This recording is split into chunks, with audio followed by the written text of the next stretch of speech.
السلام عليكم ورحمة الله. الحمد لله رب العالمين، والصلاة والسلام على أشرف المرسلين نبينا محمد وعلى آله وصحبه أجمعين.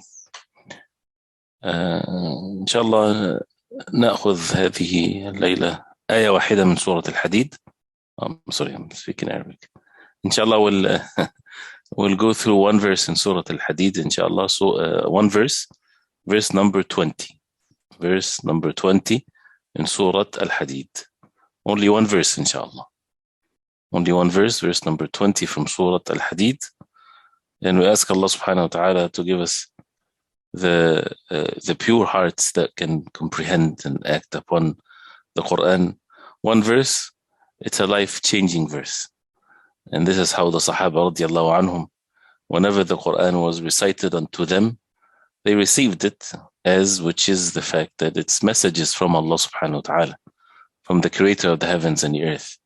And it went straight into their hearts. And the hearts was in such a state that it would take the verses and immediately have that submission to Allah subhanahu wa ta'ala. But when the hearts are distracted by sins or filled with all kinds of ghafla and forgetfulness, the benefits of the verses are not there. So we ask Allah subhanahu wa ta'ala to give us the benefit of what we hear. So open the Mus'haf inshallah, verse number 20. That talks about this dunya and this life and what it's all about, versus the hereafter. I'll recite inshallah, and recite after me. أعوذ بالله من الشيطان الرجيم.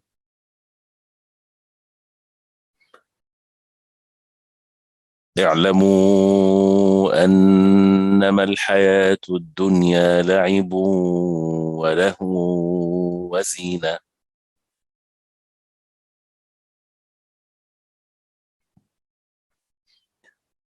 وزينة وتفاخر بينكم وتكاثر في الأموال والأولاد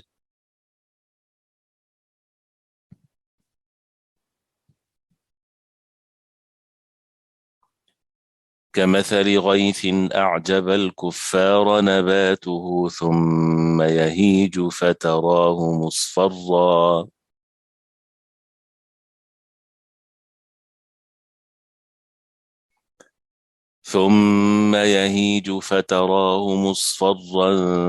ثم يكون حطاما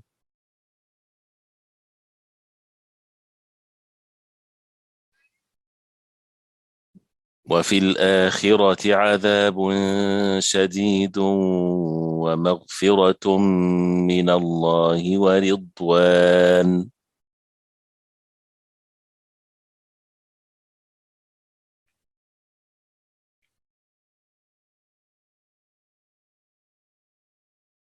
وما الحياة الدنيا إلا متاع الغرور.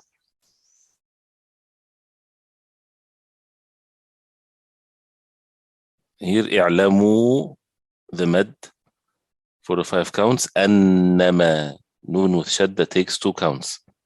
أنما الحياة الدنيا لعب you have tanween after it. Wow, the noon is not there because it's idgham. We take 2 counts. لعب and the same thing afterwards. ولهو وزينة, all of the same, all of them are the same ruling.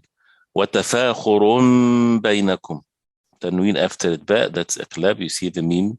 وتفاخر بينكم وتكاثر في الأموال, this is إخفاء. You make your mouth in the shape of the fa and you give it 2 counts. وتكاثر في الأموال والأولاد كمثل غيث أعجب الكفار. الكفاء it's light and then the ra is heavy. أعجب الكفار نباته ثم يهيج, ميم متشدد takes 2 counts. ثم يهيج فتراه مصفرا إخفاء مصفرا ثم يكون حطاما إدغام. وفي الآخرة عذاب إخفاء عذاب شديد إدغام ومغفرة إدغام again وَمَغْفِرَةٌ مِّنَ اللَّهِ وَرِضْوَانٌ. And if you continue, وَرِضْوَانُ, tanween after it well. وَمَا الْحَيَاةُ الدُّنْيَا إِلَّا مَتَاعُ الْغُرُورِ.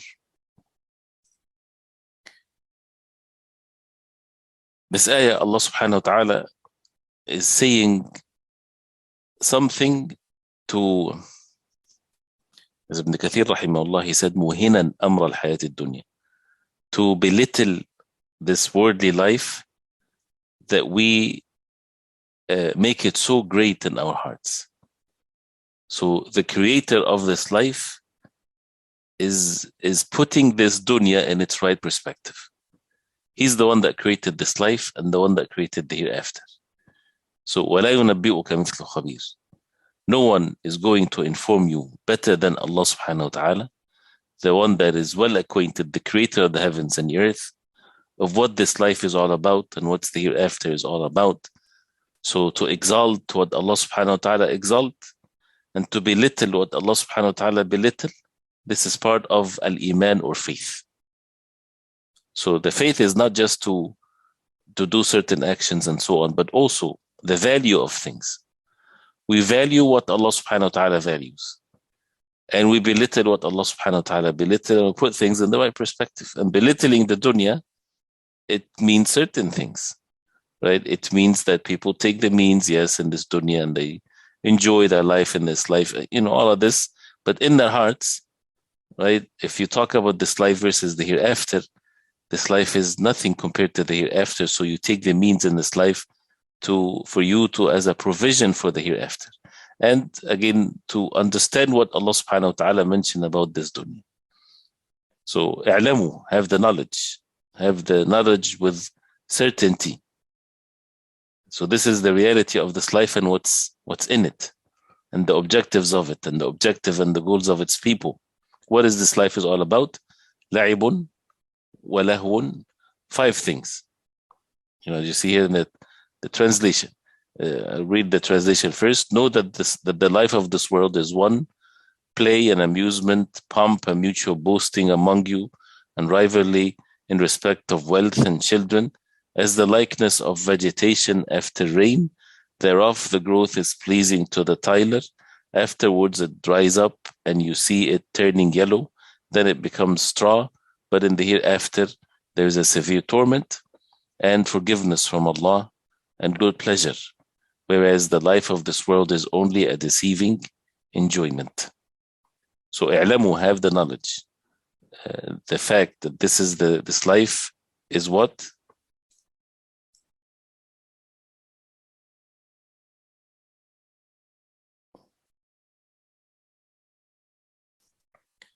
That this life is 5 things. لعب, play. People play in this life. وله, lahu is amusement, but la'ib refers to the physical playing with one's body, and the lahu refers to the amusement or the things that the hearts are amused with, or in forgetful, or the playful things in the hearts. When a person is enjoying something physically, he enjoys it with his heart. So la'ibun wa lahu includes both. And this is how you would find the people in this life. They spend their life in having the enjoyment of their hearts, forgetfulness from the dhikr of Allah subhanahu wa ta'ala and what's coming ahead of them, of the promise of Allah and the punishment of Allah subhanahu wa ta'ala. And they even take the deen as lahu and la'ib. And it's mentioned in the Quran, they took their religion as amusement, play, something to serve their dunya, to serve their worldly benefit. And the deen can be like this, yes, if they make mockery of the religion, if they don't take it seriously, and they take the religion as a way to give them some form of satisfaction. The same way some people, the religion to them is like watching a football game, or when they go out and have fun. The same thing when they go to the masjid sometimes, or when they do some form of a religious activity, it's a way to get some satisfaction. The same way but it's in a different perspective, because there's a need in the human beings to have these types of satisfactions. But this is not how the believers, they take the religion. The religion is not just to be satisfied in this life with it.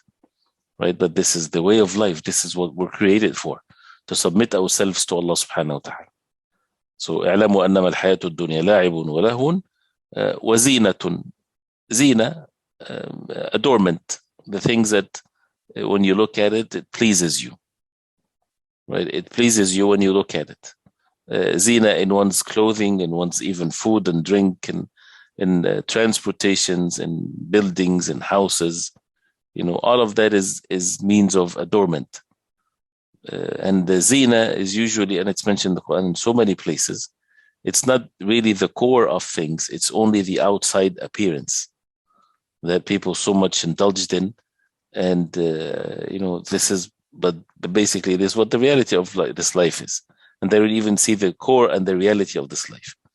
وَتَفَاخُرٌ بَيْنَكُمْ تَفَاخُرٌ بَيْنَكُمْ, which when people are having this competition of who's going to be superior over the others. Everyone wants to look better than the others.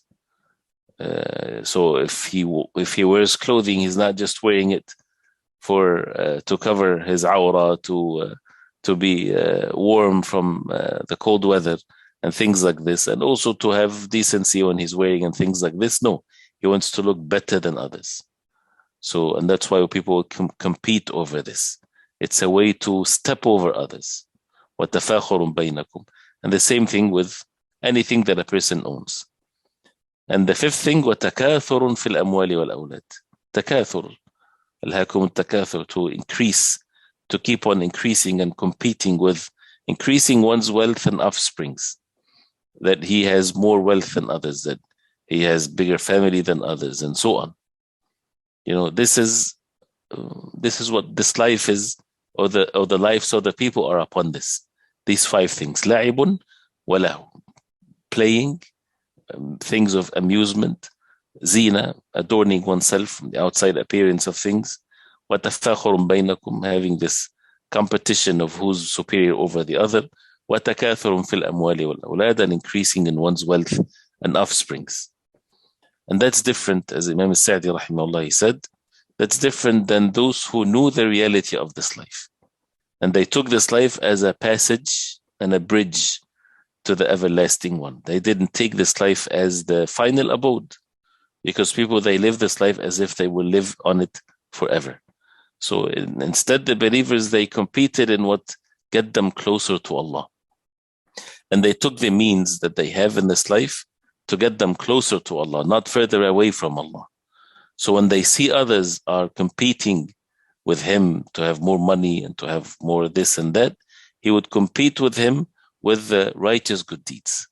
This is what the real competition should be, with the righteous good deeds, to be away from sins. And when we say that this is belittling the dunya, this has nothing to do with one's being wealthy or not. And actually, as we mentioned before, many times, that many things, even activities in our life and so on, requires money. And that's why the money in itself is not the issue here. The person can be the richest man on the face of earth, but he takes the money as a mean for his salvation in the hereafter. So it's used in the right way for himself and others. So, and then Allah subhanahu wa ta'ala afterwards give a beautiful example of what this life is all about. كَمَثَلِ غَيْثٍ أَعْجَبَ الْكُفَّارِ. Like Ghaith is the rain, and especially the rain that comes when people are in need of it. The earth had dried out and so on. أَعْجَبَ الْكُفَّارَ نَبَاتُهُ. That the kuffar, they love its plants that comes as a result of this rain. And whether it's the kuffar here, the tiler, or the kuffar also, the disbelievers. So the kuffar comes literally in the meaning of those who cultivate the land, because they cover the seed, and this is the literal meaning of kufr. But when we define al-kufr or kuffar, we don't say covering the truth. If we get to know the linguistic roots of it, it's a way to help us understand the meaning. But the kuffar are not just the ones that cover the truth. The kafir religiously is the one that disbelieved after the matter has been made clear, and so on. So the example here refers to the tiler, those who, the rain, they like the rain. The rain came down and they like the nabat, the plants. ثم يهيج فتراه مصفرا. And that's why when someone works on the land, you put the seeds and everything, and then the rain comes by the power of Allah subhanahu wa ta'ala, and then he sees the plants coming out. This is a moment of joy. This is something that he enjoys because he worked for it, and then now he sees the fruits of it. So he would see it green coming out, all kinds of beautiful things. And this is exactly like the dunya, like this world is. How it looks beautiful and people are so much happy with it and things like this. Then ثم يهيج فتراه مصفرا. Then the stages of what the plants go through, whether it's get destroyed by a storm or it gets old, it becomes yellow. And this doesn't take much for it to happen. And the same thing with the people in this life. He was young, he was strong, he was looking forward for a long life to live.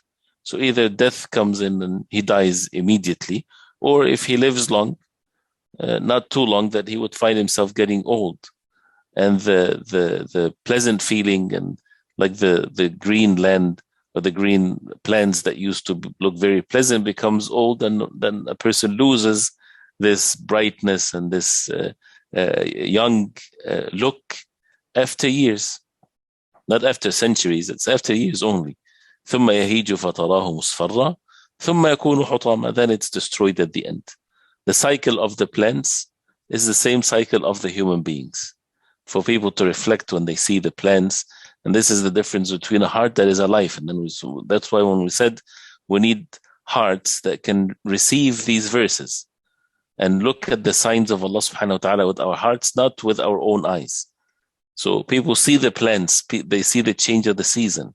They see now when it's winter time, for example, and there's no plants whatsoever. This is where ثم يكون حطاما, become destroyed, it's gone. Right? And then, a few weeks or so, then it becomes coming life after death again. And the beauty of it in the springtime, and then fall time, things starts to get yellow and to fall. This is the same thing with the human beings. So those who are young, right, don't think that you're going to stay young forever. And as those who are old, when they were young, they never thought that they're going to get old that quickly. The matter is very fast, so that the person doesn't get in that state of forgetfulness. If you're young, either you're going to die or you're going to get old. So it's not going to stay forever for you. So use your youth, use your time when you have health and wealth, and even if anyone, whether it's young or old, to use it for what this life is created for, not to waste this life by, as what's mentioned in the beginning of the verse, to be just so much indulged into playing and amusement. It becomes it's an industry. This is how they deviate people. This is the way of shaitan, and becomes the concern of the person every day of how much fun he's going to have today, and planning for what's fun and this and that. There's nothing wrong with having fun, of course, as we know, as long as it's halal. But what's the purpose of this life? Is to fulfill the objectives of it and to worship Allah subhanahu wa ta'ala and to work for this deen. And especially when we see that people are working to oppose the deen, then it's the responsibility of the people of the deen, right, to be responsible for this and to take it. Each person would say, I'm responsible for the deen of Islam. This is my responsibility to make the words of Allah subhanahu wa ta'ala superior in myself, in my family, to learn the deen, to convey it to others, to use my money for the sake of Allah. Each person according to what Allah subhanahu wa ta'ala provided for them, to the best of their ability. ثم يكون حطاما وفي الآخرة, and then in the hereafter, وفي الآخرة عذاب شديد ومغفرة من الله ورضوان. Two things in the hereafter. عذاب شديد, severe punishment, intense punishment. ومغفرة من الله ورضوان, and forgiveness from Allah and pleasure from Allah subhanahu wa ta'ala. One or the two. The hellfire versus the Jannah. And there's path to the hellfire that people took in this world, and there's the path of the Jannah that people took in this world. So either the punishment for the disbelievers, for those who committed sins and disobeyed Allah, versus the forgiveness from Allah for the believers. The believers, they don't even enter the Jannah with their own actions. They are in need of the forgiveness from Allah and the pleasure of Allah subhanahu wa ta'ala that would make them enter the Jannah of Allah. وَمَا الْحَيَاةُ الدُّنْيَا إِلَّا مَتَاعُ الْغُرُورِ. And this hayah, this worldly life, and it's dunya, less, and it's the nearer one, it's nothing but amusement, mata'ul ghurur, deception. That means it's mata', as we heard before, something that is temporary, something you benefit from it and you disposable, something that it doesn't stay with you long. And it's ghurur. Ghurur means people are deceived by it by thinking that this is going to be forever. And the shaitan is al-gharur, he deceives people. So all of that is calling us and those who recite these verses to have zuhd in this dunya, to overlook this dunya and to focus more on the hereafter, and to live this life with the focus on the hereafter. You would have a very successful life in this world and in the hereafter. You would work, when it comes to worldly work, you would do it perfect because you're seeking rewards from Allah subhanahu wa ta'ala to do it perfect. When it's your ibadah, you do it perfect. You're away from sins, things like this.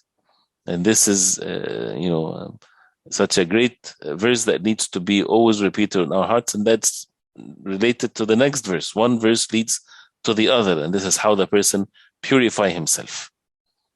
And then, as the Prophet ﷺ said, نوضع صوت في الجنة خير من الدنيا وما فيها. The place where a person put his stick in this dunya, right, is better, in the hereafter, is better than this whole world and whatever it contains. And the hadith, الجنة أقرب إلى أحدكم من شراك نعله والنار مثل ذلك. Jannah is closer to one of you than his shoelace, and the same thing for the hellfire. So the matter is so much nearer than what we think. The khair and the goodness and the ultimate happiness is very, very, very near. And on the other side, also, the severe punishment is extremely near. They're both near. And what is separating the people from this is the moment of death, which is also very near, no matter how much long a person lives on the face of earth. So the real successful one is the one that is not deceived by this life, and he would take these words from Allah subhanahu wa ta'ala to live according to what Allah subhanahu wa ta'ala wants from us. And this is the admonitions of the Quran. To have the mawa'idh, the reminders of the Quran, not make us waste our life and then the regret. When it doesn't benefit, it becomes too late. It's the worst thing that a person can have, is to regret when it's too late to fix. Now it's not too late. We can fix our weaknesses and our forgetfulness, and to seek forgiveness from Allah, and to go forward with a different way. That's why it's a life-changing verses. Every verse is a life-changing. To make decisions in our life, to be obedient to Allah, to leave what's haram. And don't worry about the consequences. If it's haram, it's no good. It's impure, it's evil. You're going to regret it in the day of judgment. So leave it for the sake of Allah. Allah subhanahu wa ta'ala would replace it by something better. Because of the time, if we go through the words, اعلموا, have the knowledge. It's a command from Allah, from alim, alima, ayn, lam, mim. This is the real knowledge that you need to have in your heart, and it then affects your actions. Annama, exclusive, one of the words that give you the exclusive meaning. Annama, indeed, that the reality. Al-haya is the life, from ha, ya, ya. Ad-dunya, this worldly life, from dal, nun, waw, the nearer one, the lesser one. La'ibun means play. La'ibun means play, from la'iba, the same three letters. And al-la'ib even comes from it, al-lu'ab. Al-lu'ab is the saliva, right? And it's called lu'ab, right? And it's sala lu'abuhu.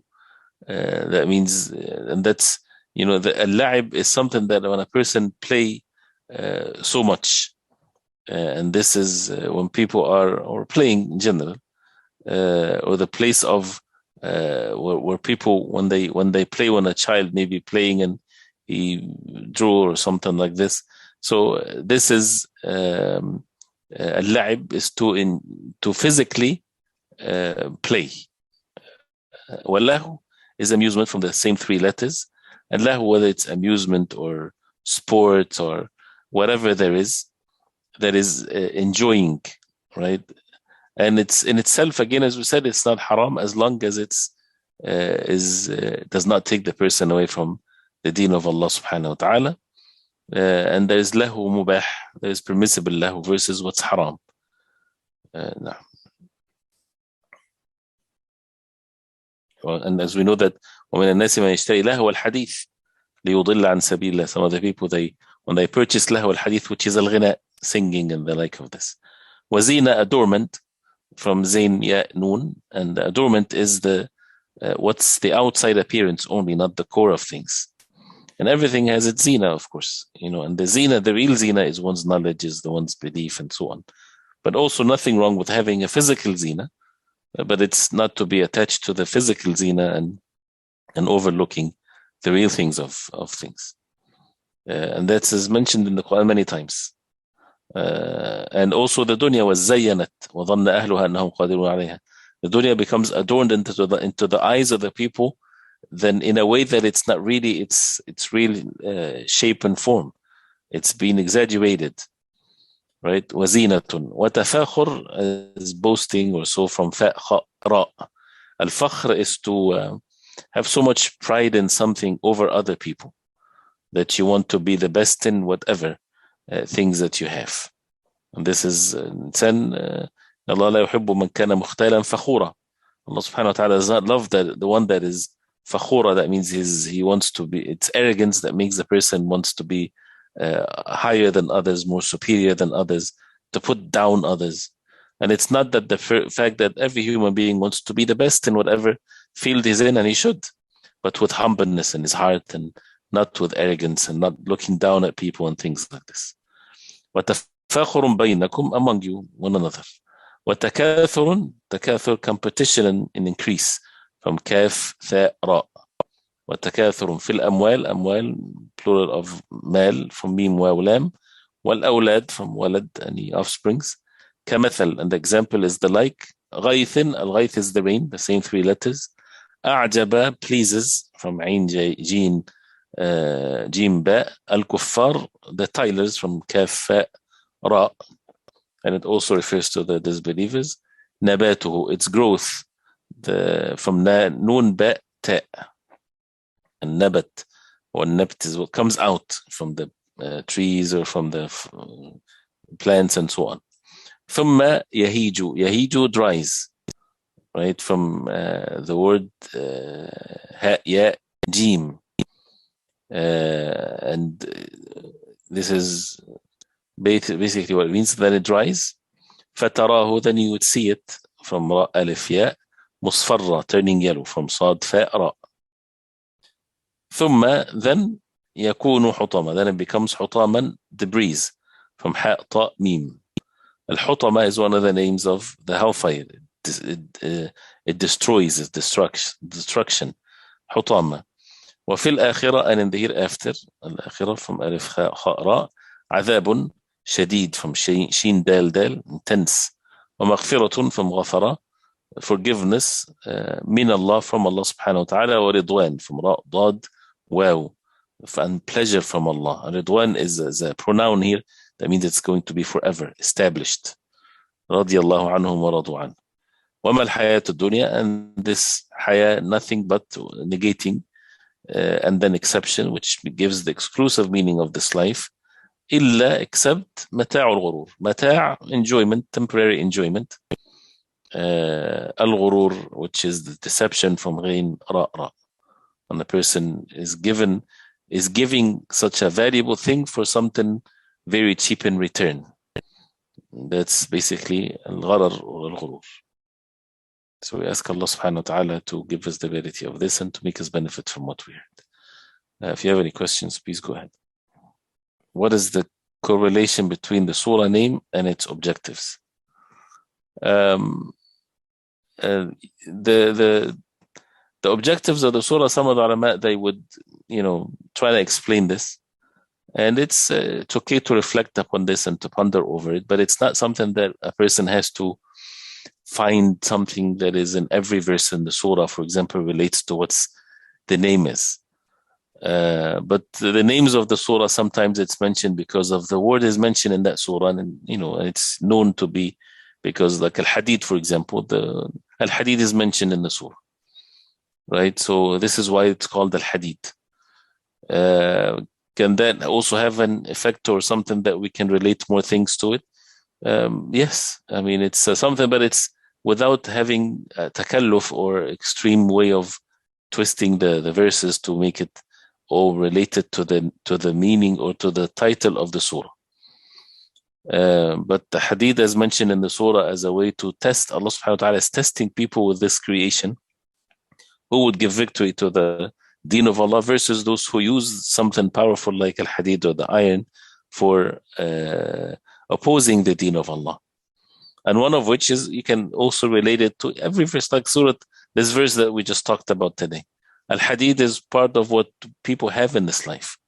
Either they use it as a mean to establish the deen and to establish what is righteous and what's good, or they would use it in evil actions and to make themselves away from Allah subhanahu wa ta'ala and evil and so on. Inshallah ta'ala, we'll talk about the maqasid and the objectives also of the surah at the end, inshallah.